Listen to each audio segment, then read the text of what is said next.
everybody, it's time for a new video. Good to see everyone. I'm in such a good mood today. I'm brighter cause the sun is shining. Finally we're going to have a few days of perfect weather. And I don't know why, when the sun is out everyone's brighter, so I guess that's a good sign.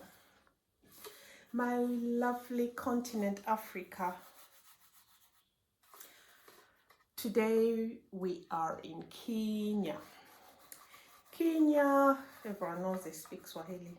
Kenya and Tanzania, everybody from that country speaks Swahili. And that's one language that I regret not learning. I can hear a little bit, understand a little bit. But I wish I was fluent because I have a lot of Kenyan friends and friends from Tanzania. So hello in Swahili is habari, or I can say jambo. So yeah, jambo everybody. I hope everyone's doing well today. And yeah, I'm fine, and as usual it's lunch time, so I've taken a break off work to do this video, and it's a good time because Diesel the dog has gone out for a walk with my daughter. So yeah, perfect time, ideal time. So today, my people, I'm going to do a video. I want to share with you some of the most ridiculous things that I've carried with me from Africa. As you can see behind already, there is what do you call that? The leather from a goat that my dad cut for me once, or when I visited once. So I had that dried for me properly, and then brought it over and put it on the wall. Typically me, I do that. And you can see I have some art pieces in that background. I have that little woman that's there on the aquarium, and I've got lots more. So I'm just I'm addicted to bringing African stuff. But the things I'm going to show you are the things that were really over the top that I had to carry with me to bring abroad, because I really felt, I wanted to have a feel for them. Thing number one that I brought with me, that is absolutely ridiculous. Hey, my African pot. You won't believe this thing.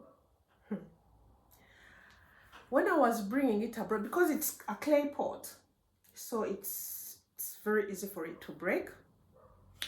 I wanted to have water that tastes of clay, so that's why I brought this. In Africa or in Uganda, it's very common, especially in the upcountry, rural areas, people like drinking water out of their pots. So I just saw this one and said, you know what, I'm not leaving here. I put this in a box, and I had to carry it all the way from the airport through immigration until I arrived home. Oh my God, it was such a nightmare. But when it arrived in one piece, I was so happy. So I put it in a box, and then someone tied it for me and made a handle for that box. And wherever I was passing, people were just shaking their heads and they're like, why would you carry a pot? And I was like, yep, I know why. It's for my cold water. And believe you me, the water that comes from this pot, it's worth all the effort of bringing my African pot here. So it sits very comfortably next to me, and whenever I want a cup of water, nice cold pot water. The second thing that I've brought that's really these stools. Anyone from Uganda will agree with me. These are the stools that we used to sit on. So these stools, it came brown. It's just a wooden stool. So I painted it black. I brought 2 of them. How I carried them in my suitcase, because you can't break them up. It's just, that's how it is. So you can't collapse it and say, now I'm going to carry it anyway. You can see the mud on it there because I sit with it outside sometimes. I brought 2 of these. Very comfortable stools. Anyone from Uganda will know these stools and they'll say, Rita, why? Why did you bring these little stools all the way to the UK? I love them. The third thing that I brought that's really, that everyone's going to laugh at. These ones, in Uganda we call them sigiri. Sigiri is a charcoal stove. So every home has one of these for cooking. You just put charcoal in here, and then it's got an opening here where you put in your wood to light the charcoal. I know someone must be laughing and saying this girl is out of it. Yeah, my sigiri. So I brought that for my barbecues. One, I had to carry that all the way from Uganda. That, as if that was not enough, and I was a bit worried the sigiri or the barbecue stove wouldn't work. I brought another one. This one is a clay one. Serves the similar purpose. You put your charcoal in here, and then you light it from here. I wasn't satisfied with one. I had to bring 2 to make my barbecues. So I just put a wire here in the summer, put my charcoal in, and have the best tasting barbecued food. Anyone from Uganda again will shake their head and say, really? Really? Yes, really. The other thing that I brought from Uganda, my broom. This broom is really a typical Ugandan broom. We use them to sweep outside the compounds, you know, when it's grass. So I could not find something similar here. So when I went home, you can see how much, do you know, it was big and fat, and so it has finally dwindled. And the next time I go home, I'll probably get another one. So this is my sweeping, my broomstick for outside when I'm sweeping the outside, the grass. I use this. It's perfect. It's not going anywhere. I love it. The next thing that I brought from Uganda, that you people are going to shake your heads for, is my hoe. Can you believe it? A real African Ugandan hoe. And as you can see, it's been digging. I use it for planting, for weeding. I have an African hoe. I love it. There you go. People say, why would you bring a hoe? Yes, I brought a hoe. The next thing that I brought from Uganda that people really say, why? Oh, why? Do you see these knives? These knives, they are made specifically where I come from the village, Jonam, Pakwach. They make these knives.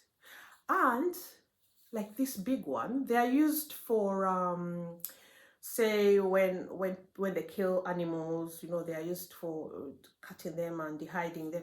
So these knives, they are huge. You can see this is made of iron, and I think it's an ironsmith that makes them, because you can see they're a bit rusted. Same with this one. And then they just put the wood on. So they are really traditional knives. I've had them for ages, but I hide them far away because I say, oh my God, the day someone comes, say, to buggle me and finds such a huge knife, they'd say, hey, why? My knives, I like them. I've got another one as well. This one, I don't even know why I bought it, to be honest.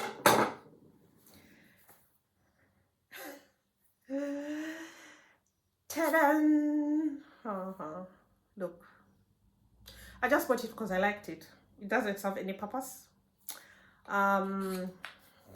Pistol indeed, yeah, pistol. So another thing that I bought that people would look at and say, Rita, why? Yeah, I just like it.